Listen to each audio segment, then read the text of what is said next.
Okay, so I want to start, like we did last time, with any questions that you have about anything that we're doing in class right now. So any questions that you have about the last homework assignment, any questions you have about upcoming homework assignments, any questions about anything at all regarding the course.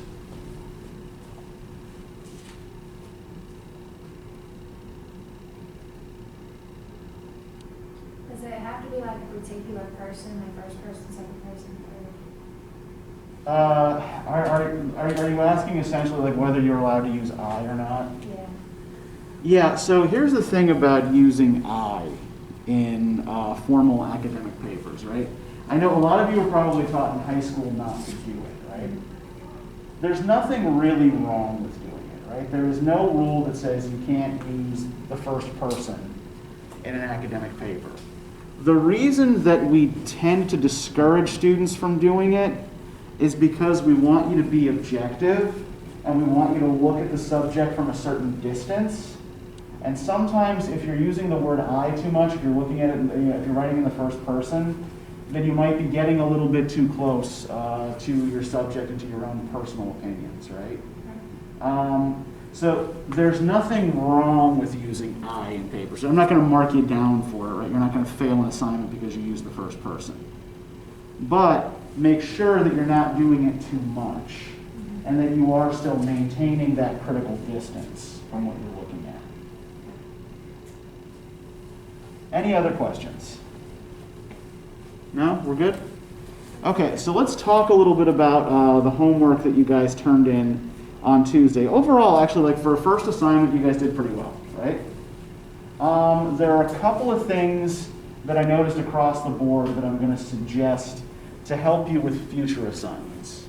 And we're going to talk a little bit about the Seneca piece today as well to make sure everybody understands it.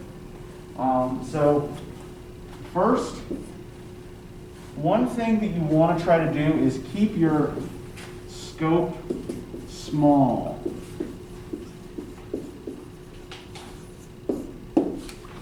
Some of you were trying to write about the whole essay rather than focusing on some small portion of it, right? So it's important to read and make sure you understand the whole essay, but when you do the kind of more detailed analysis, right, reduce your scope. Right? Focus on, maybe just like a few sentences or in a single paragraph, right? So, yeah, keep your scope small here. The other thing that you want to do is you want to make sure you understand how the author defines certain potentially ambiguous terms. So in Seneca's case, again, we'll talk about this in a little while, right? In Seneca's case, he uses words that we toss around a lot in conversation, that we tend to think we know the meaning of, right? Like virtue and wisdom. But he's actually using, as we read the essay, we can see rather specialized definitions of virtue and wisdom. He never spells out what those definitions are, they're implied, right? But we have to be able to infer from context what particular words mean. And again, we'll talk about interpretive contexts today and how we can use that to help create meaning. Or help interpret meaning. We're not creating meanings, we're not putting things in there that aren't there. Does anybody have any questions about that last homework? No? Okay, everybody's seen the feedback, everybody is going to majority. Okay, and I will always try to get those graded and get you the feedback as quickly as possible. Usually the turnaround for those will be 24 to 48 hours. Right. Okay, so let's do our close reading exercise for the day.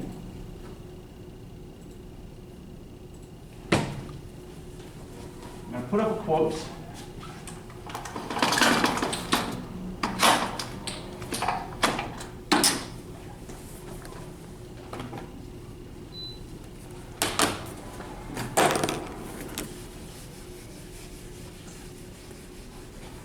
want you to try to answer a few questions about it.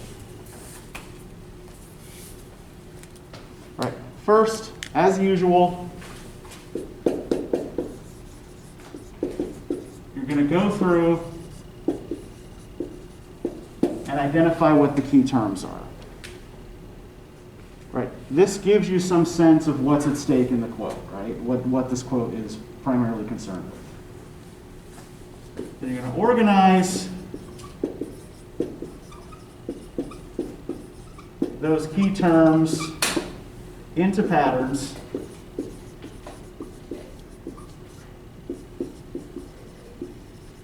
Right? Strands and binaries, repetitions and oppositions. And again, remember that when we're talking about binaries and we're talking about these contrasts, right? One half of the contrast might be left unstated.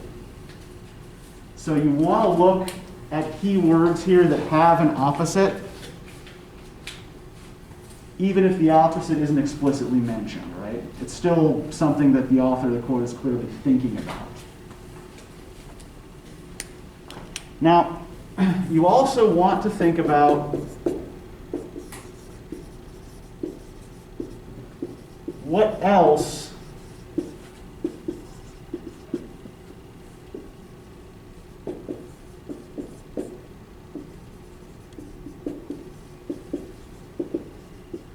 the author must think if he believes this to be true.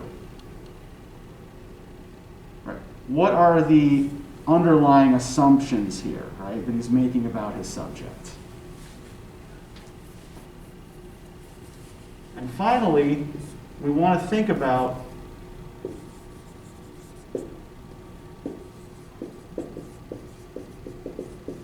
what non-obvious things the quote might be concerned with.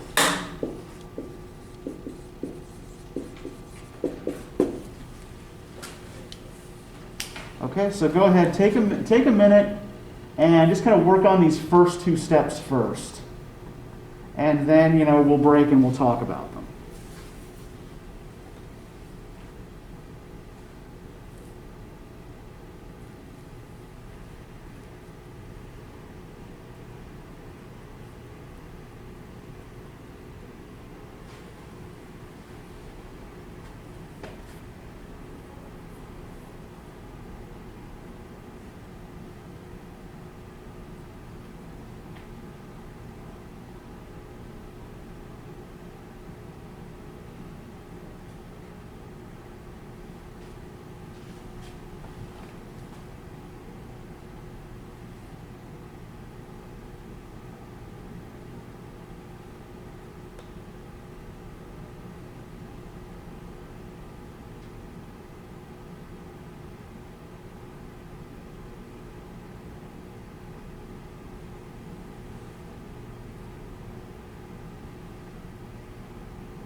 Remember, you're just going through, identifying the most important words, and trying to organize them into patterns.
How are we coming along here? Do we feel like we spotted some patterns, or do you guys need a little more time?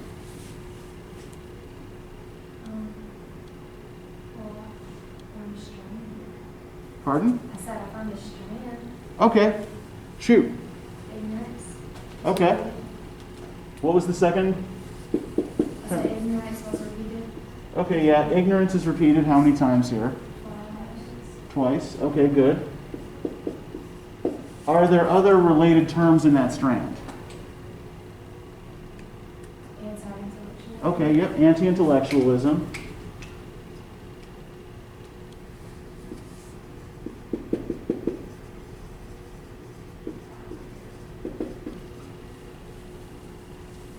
Good. Any other terms we see that might be related to ignorance or anti-intellectualism? Did you say knowledge? Yeah, it's all part of the same kind of complex of ideas, right?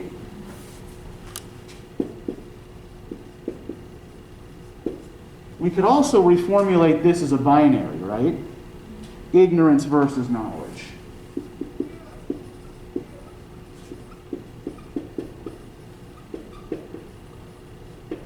Okay. What other key words do we notice here? What other patterns of repetition do we see? I said political and cultural. Okay. Why political and cultural? Why did those stand out to you? Because it's like a certain like people can live politically and some people can live like based on their culture. Okay. It could act as a binary. Two Okay. opposites. Although he's not treating them as a binary, right? He's treating them as things that are at the very least, they're not opposites, but they're related, right? That, our politics and our culture in kind of inform and feed off of each other, right? It's not political or cultural life, it's political and cultural life.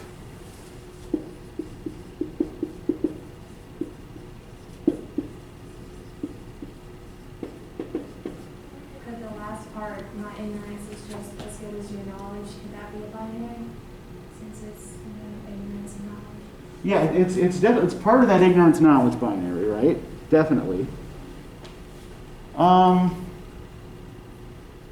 What about, do we see a theme here related to time at all? Always has been.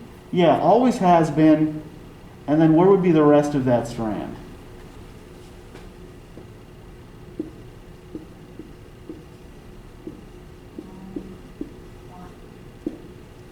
Finding its way. Things like that. You're in the right part of the quote. Correct? That's not it. Constant, yeah. Has always been and constant, right? So these, both of these words relate to time. And in particular, how are they thinking of time and the relationship of this particular theme to time? Is this something that just comes and goes from American political and cultural life? Constant. Yeah, they're thinking of this in terms of permanence, right? And that would act as a strand. Yeah. Yeah, so strands aren't just straight up repetition, right? They're when you've got a complex of words, like a group of words that refer to the same concept or the same idea, right? So ignorance and anti-intellectualism, right? Again, they're not synonyms exactly, right? They don't mean exactly the same thing, but they're referring to the same kind of thing, right? Has always been and constant do mean more or less the same thing, and they both refer to to permanence, right? Okay, so what do we think is going on in this quote? What is the thing that the author of this quote wants us to believe? What is the idea he's trying to sell us on?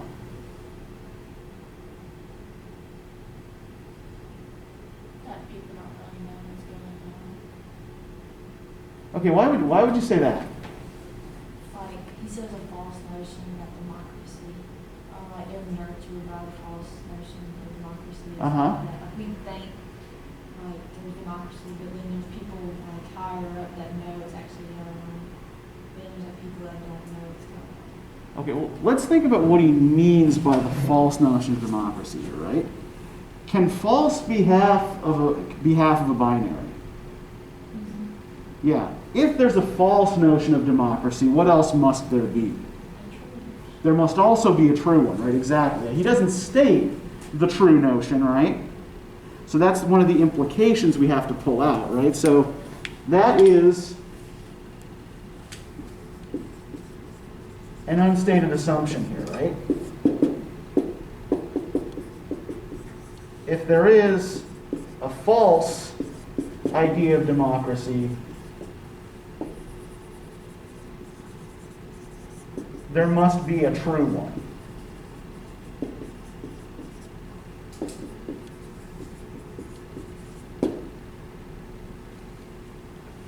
So at false and true, we can also add to our list of verbal patterns here. So what is the false notion of democracy that he notes? And how is it related to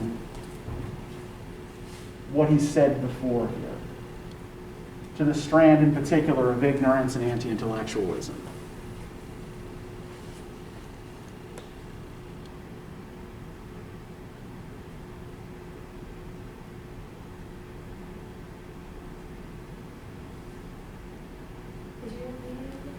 Okay, yeah, sure. So what is the false notion of democracy that he notes here? Like, what does he think is the false idea of democracy? And how is it related to the rest of the quote? Right? How does what's up here build up to what's down here?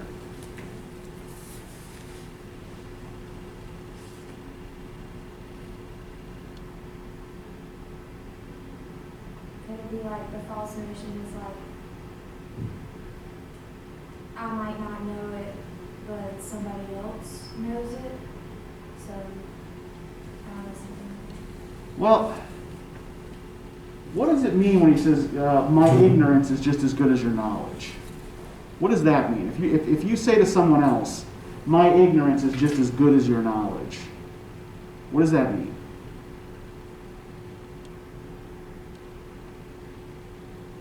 Think about this in terms of like an attitude towards, say, intellectuals and expertise, right? So like even though I'm ignorant, I can still know as much as you know or something? Yeah, even though I don't know what the hell I'm talking about, right? Okay. Democracy means my opinion has to be respected just as much as yours, even though you've put years of time and work and study into this, right? Mm-hmm. So it's like, my wife and I renovated our house not too long ago. And this would be like I know fuck all about tools, right? I have no idea. Like, I can barely hammer a nail into a board without hurting myself. So if I were to say, like, go up into the attic and tell the carpenter who's working up there how he ought to be doing things, do I have any reasonable expectation that he should have to listen to me? Yeah, the same would go, right, if that carpenter who does not have a PhD in English, right, and has not put years of time and study into the nature of language and what to do with language, figured he could teach my class as well as I could, right? So what we're talking about here is an attitude towards expertise and intellect and study, right? Now, is ignorance the same thing as intelligence, or the same thing as stupidity? Yeah, being ignorant isn't the same thing as being stupid, right? We remember this from when we looked at that Doctor Who quote a couple of sessions ago, right? We sometimes use the words interchangeably, but again, they don't really mean the same thing. What does it mean to be ignorant? Is it like where you refuse to change how you do things? That would be closer to being stubborn, right? Is ignorance a condition that can be corrected? Yeah, how do you correct ignorance? With facts. Yeah, with facts and study, right? Like someone who's ignorant is someone who just doesn't know something, right? To go back to my previous example, right? I'm completely ignorant of carpentry, right? If I studied and practiced, I wouldn't be ignorant of it anymore, right? But it would still probably not be a great idea for me to go up and tell the carpenter how to do his damn job. So ignorance is a condition that can be corrected here, right? But there is a kind of stubbornness suggested in the quote, right? That the ignorant person, instead of wanting to learn what the intellectual knows, demands that the intellectual respects their opinion on the same level, right? It doesn't like the freedom of speech part of democracy. Yeah, if we think back to like the whole, I'm entitled to my opinion, right? Mm-hmm. It's a similar kind of statement here, right? Or a similar kind of idea. That, I'm entitled to my opinion even if it's wrong. Now, if we look at the word cult here in the first sentence, what does this suggest about the way Asimov is thinking about ignorance as a constant strand in American life? What's a cult? It's like a group of people that I feel like they're like the person that pops in my head is like Manson.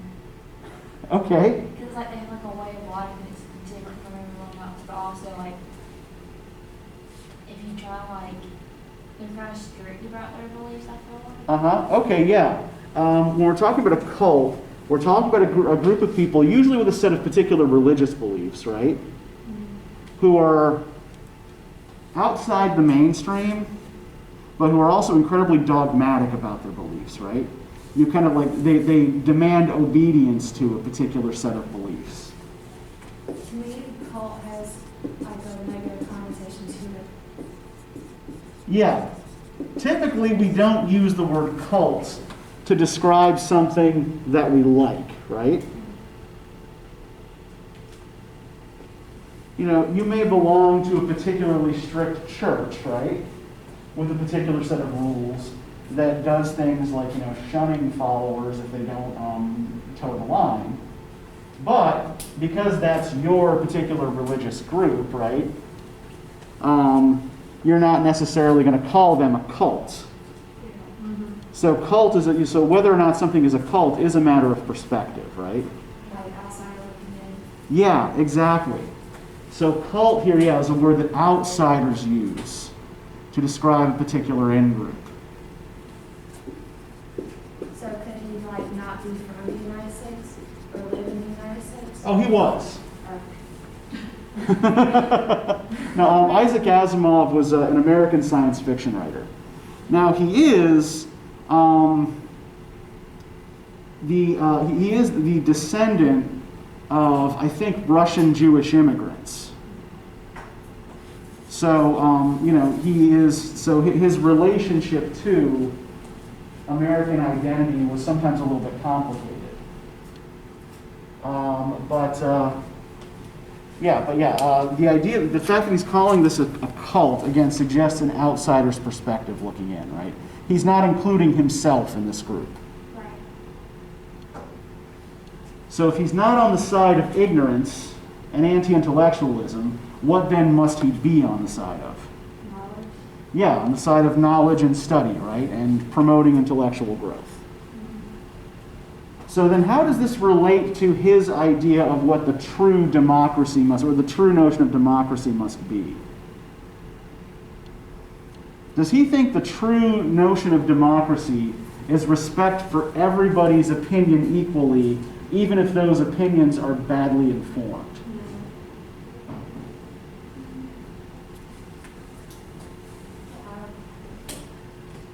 Yeah, he seems to be suggesting here, right, that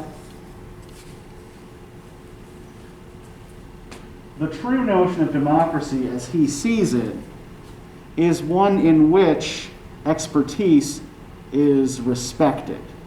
And overrides ignorance. Yeah. In which the opinion of the person who has studied the subject has more weight than the opinion of the person who has not, right? That is what true democracy is. Now, how might we try to break this down a little bit further? So what would we say, how would we sum up what this statement is obviously about? How might we rephrase this in a literal way while retaining the original meaning?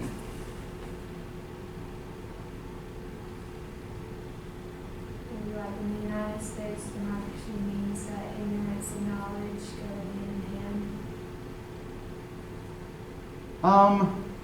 But They're the same weight, rather than one being heavier than the other. Yeah, I think we're on the right track here, right? But he also doesn't think this is a good thing, right? Yeah. So if we add in the kind of the thing that he's implying here, right? The basic pitch, right? The thing he seems to want us to believe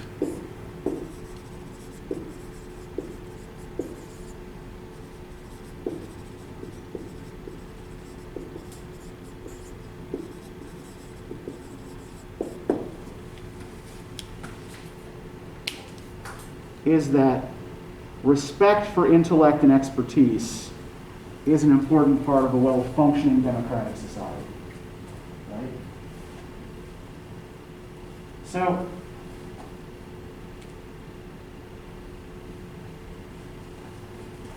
we can also see here, though, that there are other concerns that creep in, right? So we've got this other strand, for example, about time and permanence, right? Mm-hmm. So ignorance usually refers to something we think of as a correctable condition. But what is he suggesting about this cult of ignorance in the United States by saying that it's always been there and saying it's a constant threat? Since it's been here for so long, people really don't know how to reverse it or how to, not be ignorant. Yeah, there's a sense here, right, that this is something that is always going to be with us, right? It's been passed down for so long that we can't stop it. Yeah. That unfortunately, this particular idea of democracy is something that has taken root so deeply that it can't be uprooted. So we can see here by looking more closely at some of the strands that don't seem to be directly related to the main idea, right?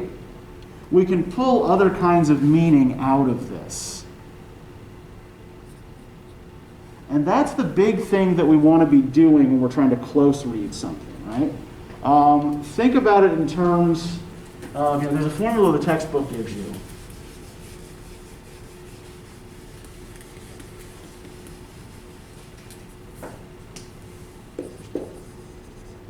Seems to be about X,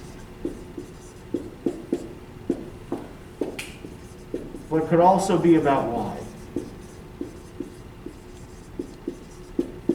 And what that Y is often going to be more interesting and more telling than what the X is. So X is explicit and Y is implicit. Yes.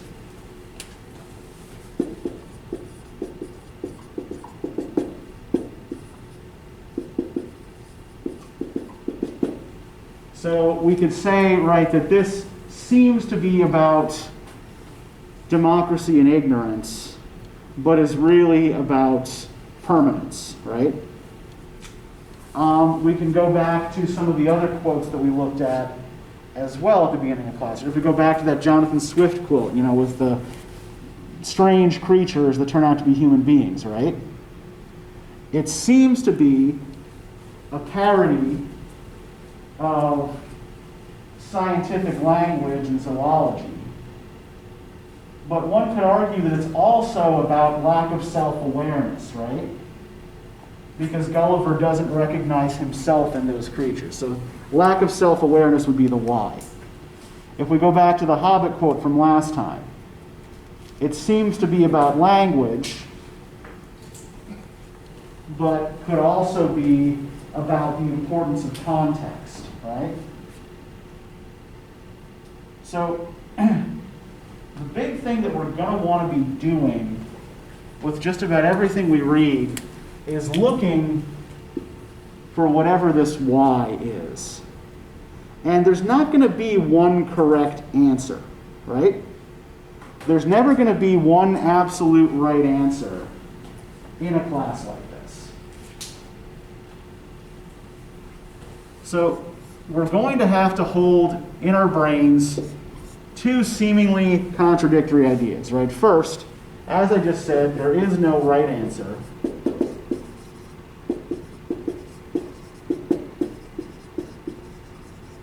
But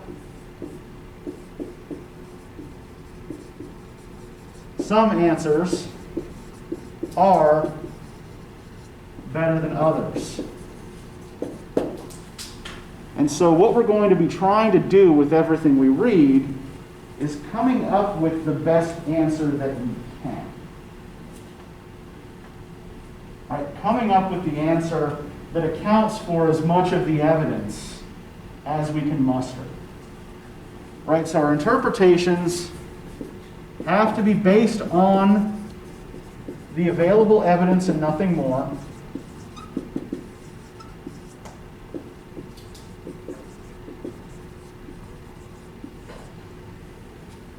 And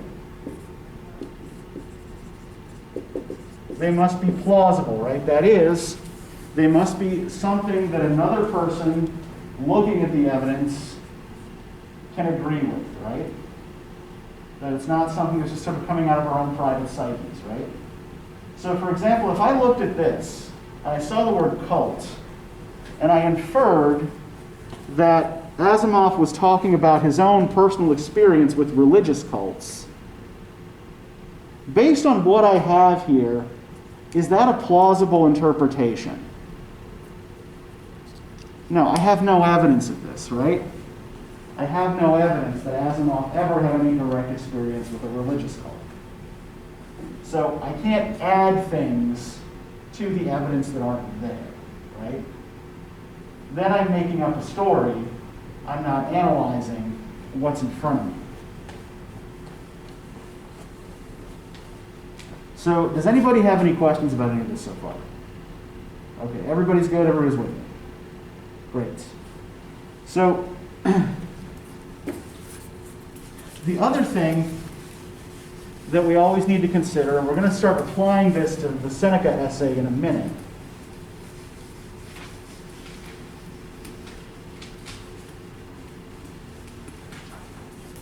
is that everything that we encounter in our day-to-day lives, even things that we're not encountering for schoolwork of any kind, happens in a particular interpretive context. So when we talk about an interpretive context, essentially what we're talking about is the circumstances through which we are reading the text, or in light of which we are reading the text. All right, any circumstances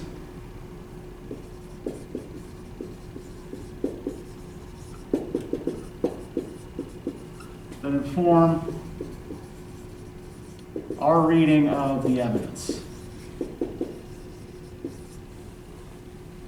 And there are multiple different varieties of interpretive context, right? Some of these are going to be social.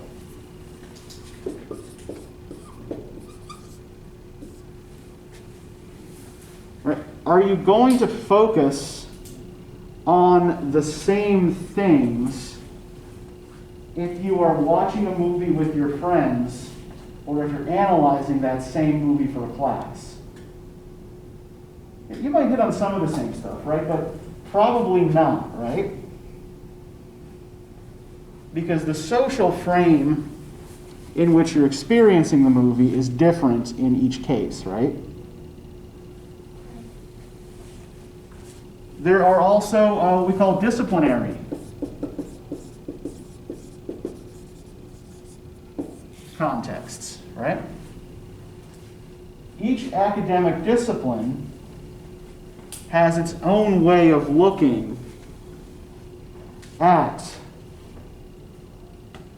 particular texts or situations, right? So if you are looking at a text that you're supposed to be reading for a psychology class, you're not going to read it the same way as you would if you were reading that same text for an English class, right? So you say, like, so, somebody gave you, one of Sigmund Freud's essays or something to read, right?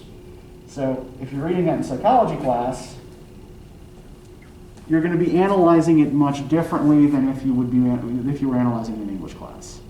You're going to be paying attention to different things, right? This is probably the best way to think of it, right? Is when we talk about these interpretive contexts, right? We're talking about how they condition what you pay attention to. Historical contexts are also important, right? Knowing something about the historical situation or the historical circumstances under which a particular text was composed can often help us to interpret that text, right? This is one of the lenses we're going to be applying to Seneca in a minute, right?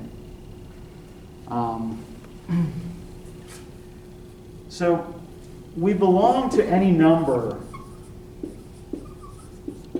of what the literary theorist Stanley Fish calls interpretive communities. And normally, I have absolutely no use for Stanley Fish's work, but in this case, I think he's on to something, and this is a pretty big and pervasive idea, right? So an interpretive community is a group with a shared way of looking at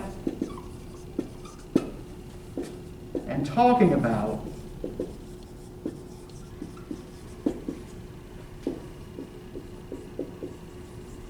a particular subject. So one example of an interpretive community in everyday life would be a fandom, right? Are any of you involved in any kind of like fandom? Like, are any of you like super intense fans of any particular thing? No. Gravity Falls. What's that? Gravity Falls. I'm sorry, I can't hear you. Gravity Falls. Gravity Falls? Is that a band? No. It's a TV show. Okay, yeah. It's for kids, but it's fine. Yeah, but like, so people who are intense fans of, say, Gravity Falls, right? Probably they have their own shared lingo, right? There are probably, like acronyms and slang words that they use amongst themselves that everybody understands, that outsiders wouldn't. And yeah, what they are getting out of the show is different from what a casual watcher or an academic critic might get out of it, right? So it's a shared way of looking at a particular subject, right? K-pop fans have a particular way of addressing their, like, I will be honest, part of it is because, maybe I'm just too old. I don't get it. I don't get it. I don't see how you could listen to something again and not understand. I have no problem with like listening to music that's in different languages. I guess it's more like fandom, like the kinds of intense fandoms certain things inspire. Maybe it's generational. Maybe it's because I'm Gen X and our stereotype is we don't give a shit about anything. But intense fandoms, like, to each their own, no judgment. I just don't quite get it. An academic discipline is another kind of interpretive community that is probably more relevant to the kind of work you're going to be doing in school, right? So what are you guys all majoring in? Elementary education. Elementary ed. You're both elementary ed? I'm early childhood. You're early childhood ed. What about you, Ronald? Exercise science. Exercise science? Okay, yeah, so you two are majoring in things that are very similar, right? So you are operating in more or less the same interpretive community, right? You probably use a lot of the same jargon in your papers, you'll read a lot of the same jargon in your homework. You'll be looking at a lot of what you're reading, particularly for your ed classes, from similar perspectives, right, through a similar lens. You are looking at things from a very different lens than they are, right? Exercise science is a very different, which is why they spun it. Like, exercise science actually used to be part of the School of Ed, and we decided a couple of years ago that it actually made more sense to put it in the nursing school, because it's more similar to what's done in nursing than what's done in the School of Education. But yeah, so you are operating there in kind of different interpretive contexts, right? And here you're in an English class where you're all being expected to do something that you don't really do in your other classes necessarily. You're being asked to look for things you don't necessarily look for in your other classes. Yeah, this is all new. And this is part of what a liberal arts education is supposed to do, right? It's supposed to put you in a bunch of different interpretive communities so that you're able to see the same problems from a multitude of perspectives. Whether we actually do that well or not, I'm not sure, but it's the goal, right? It's what we're shooting for. So let's look at Seneca from this kind of perspective, right?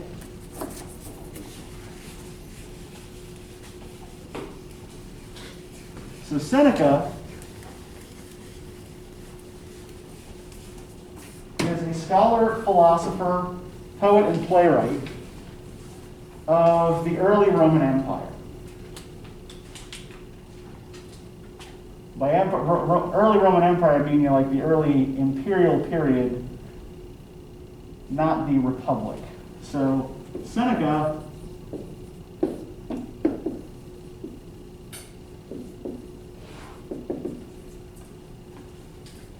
is conditioned by a number of different factors, right? One of which is that he lives in a period where there is a kind of quick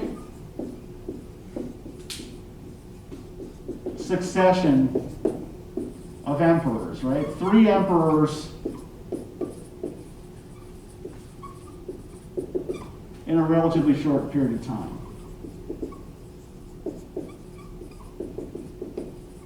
And he serves all 3 of them. One of them banishes him. Yeah, he gets banished twice, and then the last emperor that he serves, whose childhood tutor he had been, accuses him of plotting against him and makes him commit suicide. So then, what do these circumstances suggest about the kind of world and the kind of social climate that Seneca is operating in? Structured, but then not. Okay, structured how? How is it structured? Well, he went through 3 emperors. Yeah, so there's some instability here, right?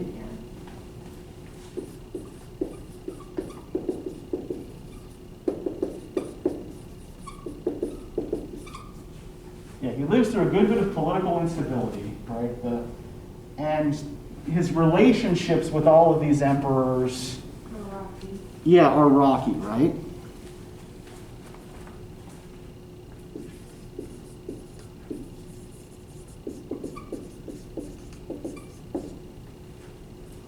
Now, it's also important to note that Seneca belonged to the patrician social class.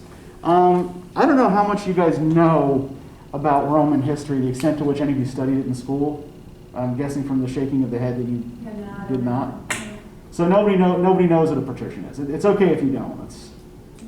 So there were 2 basic classes in Roman society: patricians and Plebeians. Patricians were the upper class. They were the aristocracy, right? Plebeians were the great unwashed.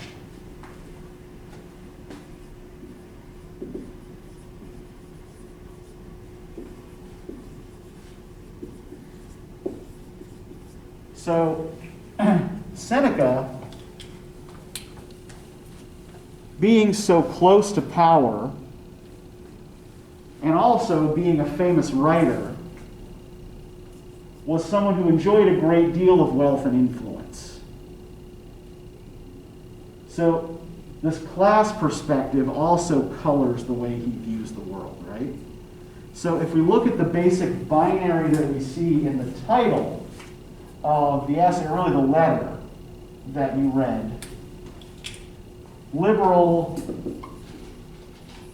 and vocational studies, we can see that some of his attitudes are probably conditioned by the class to which he belongs, right? Of these two, which does he prefer? Vocational. Why would you say he prefers vocational studies? What are vocational studies? I know that liberal studies and math and English. Yeah, the traditional liberal arts, right? Yeah, but I'm not sure. Okay. I just know that he was against.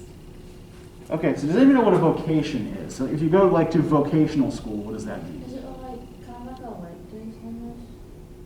They're not electives, no.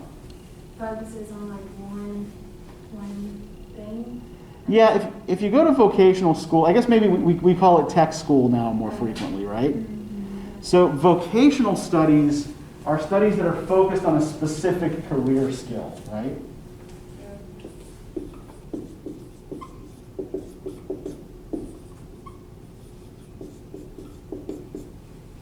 So, you know, if I wanted to learn to be a welder, right? I would go to tech school and I would learn to weld, and then I would have a particular marketable skill, right? Now, liberal studies, right, the key word in liberal, what was that? I think it's like construction. I think it was somebody's car. Yeah, a lot of cars make interesting noises around here. You haven't been to my town. What's that? You haven't been to my town. Where is your town? Gray, Georgia. Like 20 minutes from Macon. Okay, I think I've driven through it, yeah. It's a lot worse. It's quiet here. Yeah, well, tell that to my dog. This poor creature, like anytime she hears any kind of loud bang or pop, anything that sounds like a gunshot or a firework, even if it's just like a car backfiring or somebody running over a stick on Lee Street or something like that, like the poor thing flips out. I mean, she's a rescue, so we don't really know what her life was like before we had her. But yeah, there must be, there's some kind of trauma there that we just can't, that we can't do anything about. My friend's dog is like that. He'll go into the bins. Yeah. The dog we had before, as she got older, got more and more afraid of fireworks and things like that. Loud noises bother her more. But yeah, to go back to what I'm actually supposed to be talking about. So liber in Latin means free. And in particular, it means free as in not a slave. So liberal studies were those studies that were considered appropriate for a free person, particularly of the upper classes. Vocational studies were the sorts of things that were appropriate for the lower classes and for slaves.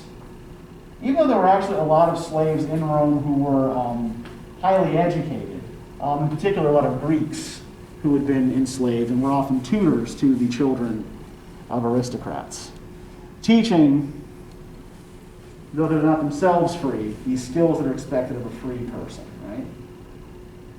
So, what did we get the sense from this Seneca was most interested in? What did he seem to think the goal of education was? What were you supposed to get out of education? What was the most important thing to get out of it?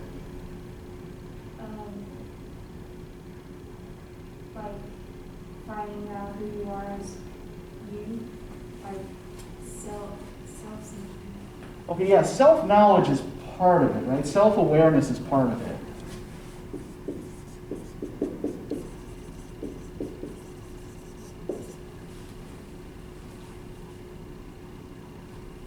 There are particular words that he uses, though.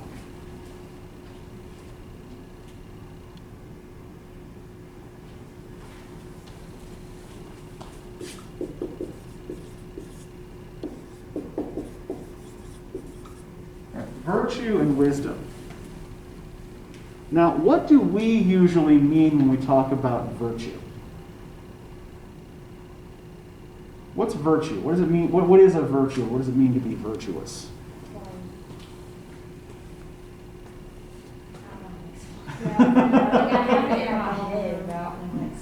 Yeah, it's one of those words that is kind of conceptually fuzzy, right? And we know it's supposed to be a good thing, but we're not entirely sure what it is, right?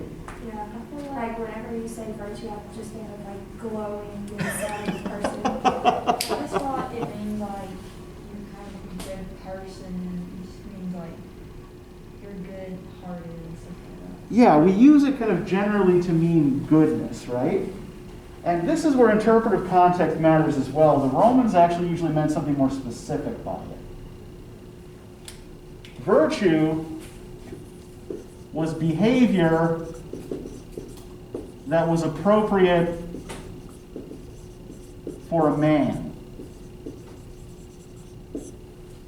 Right? The word vir in Latin means man. So it has, in Seneca's formulation here, specifically masculine connotations. Now, this is in large part because in Roman society, women didn't count for much. So, to give you an example, Gia, what's your father's first name? Henry. Henry? Okay. So if you were, do you have any older sisters? Yes. How many? One. One? Okay. So if you were a Roman woman, your name would be Henrietta Secunda. My dad's middle name is Eric, and I was going to be named Erica. Uh-huh. Yeah. But you didn't have to be because you're not a Roman, right? Yeah, I would have been so bad. My middle name Mhm. Karen, so Yeah. I would have been Karen. Uh-huh. So funny. But yeah, so the point I'm trying to make here is, that women mattered so little in Roman society generally that you weren't even given your own personal name. I was like somewhat connected to your father. Yeah, it's just yep, the feminine form of your father's name plus a number, depending on how many sisters you had and where you fell in the So birth I'd be order. like Henrietta too. Yeah, Henrietta Secunda would be Henrietta too. Yep. Jesus. I wonder what probably you connect Russell and Russell Weather. that's funny. But your name would be whatever the feminine form of that would be, plus whatever order you come in the number of your sisters. That's crazy. Yeah, but it's crazy to us, right?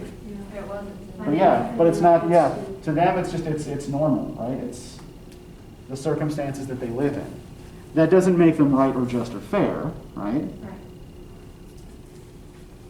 But it's something that we need to take into account when we're trying to determine what someone like Seneca means when he talks about virtue, right? So when he talks about liberal studies as being appropriate for a free man, right? We're getting a more specific version here of what he means, right? A man specifically, and a man who is not a slave. Now, what about wisdom here? Does wisdom for him seem to mean the same thing as knowledge? I would say yes. Like, you have wisdom in, like, the subjects you learn in school, but really, like, not so much else. Let's look at some of the specific wording here to see what we can determine here about what the way he thinks about knowledge, right? So, if we look on page 15,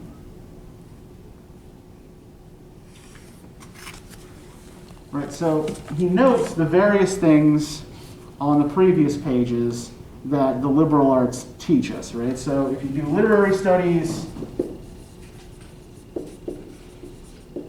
right, you learn about rhyme, you learn about rhythm,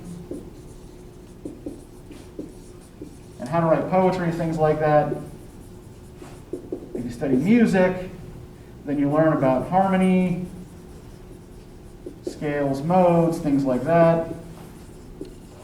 You study astrology, not astronomy, but actual astrology. This was regarded as a legitimate science by the Romans. Then you learn about the motions of the planets and how they affect our lives.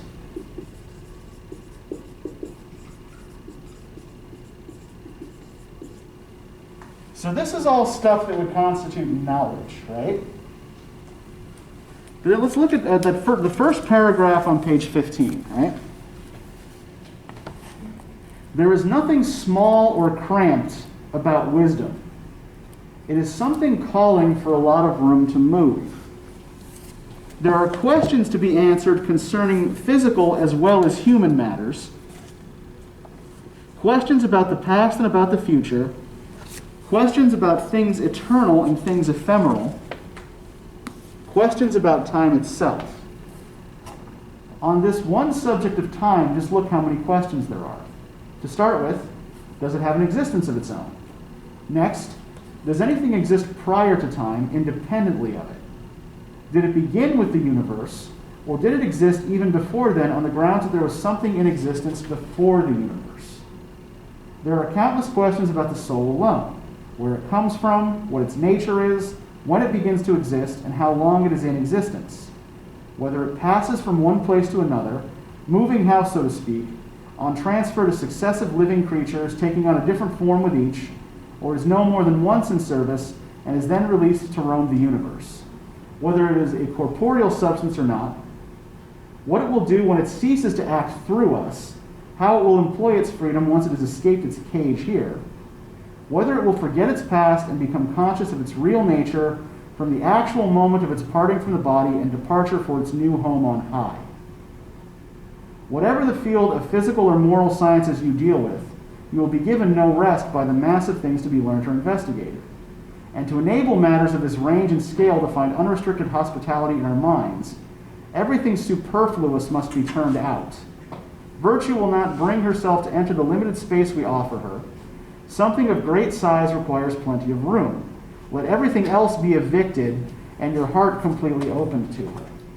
So do all of these other things he's talked about before actually help us answer these bigger questions he's talking about time and about the soul? Yeah. It's all, as he puts it, superfluous, right? These don't help you deal with the bigger questions of existence. So having knowledge and having wisdom are not the same thing, right? Right? He goes on to say here, but it's a nice thing, surely, to be familiar with a lot of subjects. Well, in that case, let us retain just as much of them as we need.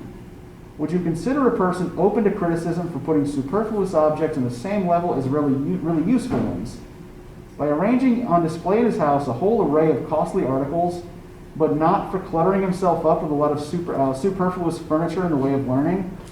As somebody who is really good at trivia, I feel a little bit called out here. To want to know more than is sufficient is a form of intemperance.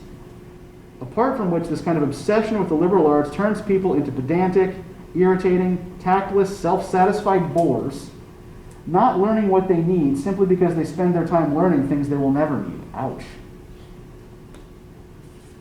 Then he goes on to talk about all the useless shit that the scholar Didymus wrote, right?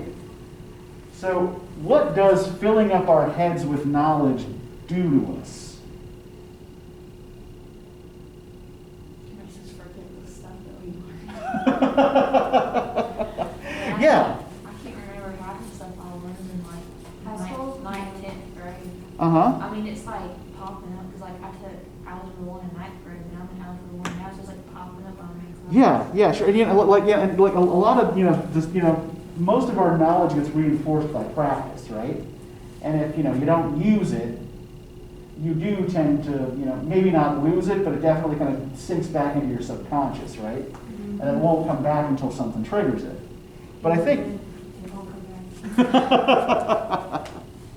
but there seems to be, he does seem to be making an assumption here, right, about how much we can retain. So he seems to think that, that our cognitive capabilities are limited. And if we're filling up our brains, and he does seem to think our brains can be filled up, right? There's a point at which we reach saturation. Then filling them up with all of these extraneous things, like the origins of Homer, whether Anacreon's manner of life was more that of a lecher or a drunkard, or whether Sappho slept with anyone who asked her, right? All of this extraneous stuff doesn't actually help us understand what's really even the core important stuff about their poetry, right? The actual reason that we want to know things about these authors, or about anything at all, right? So, one could say, as we're looking at a lot of this, right, that if we want to put it into this seems to be about X, but could also be about Y formulation, right? It seems to be about education, but it could also be about acknowledging limitations, right? Or about the limits of human knowledge or human ability. Now, to put this into another contextual frame for you. So, Seneca was part of a school of philosophers who were called the Stoics.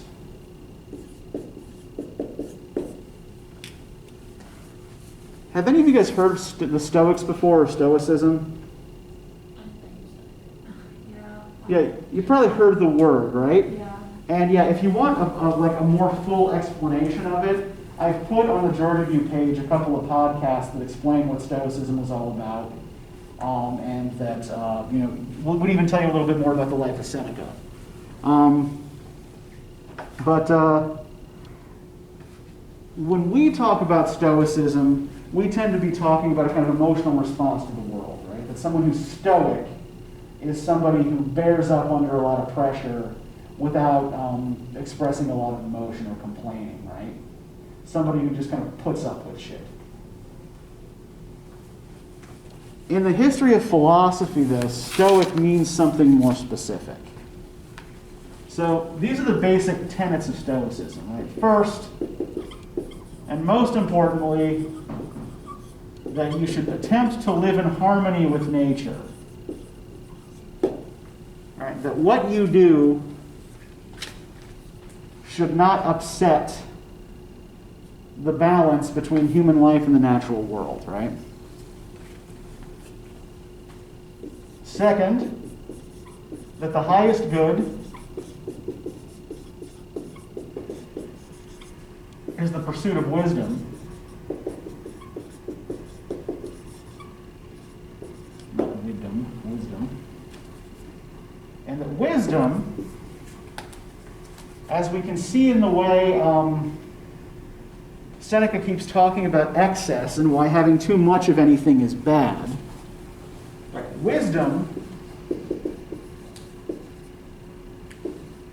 consists in understanding human limitations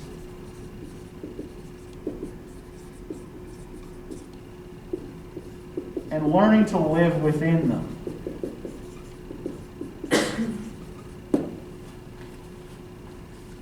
So, when he talks about, how he has no use for wealth, right? No use for striving for fame, recognition, or worldly goods. This is what he's talking about, right? He's talking about living with only what you need. Now, if we look at this from the perspective of class, we can probably say, well, that's easy for Seneca to say, right? Because we're looking at someone who, while he, did endure difficulties in his life, exile, for example, twice, he's also somebody who was never in danger of starving, right? And part of this idea of controlling excess, or avoiding excess, is strict control over one's emotions.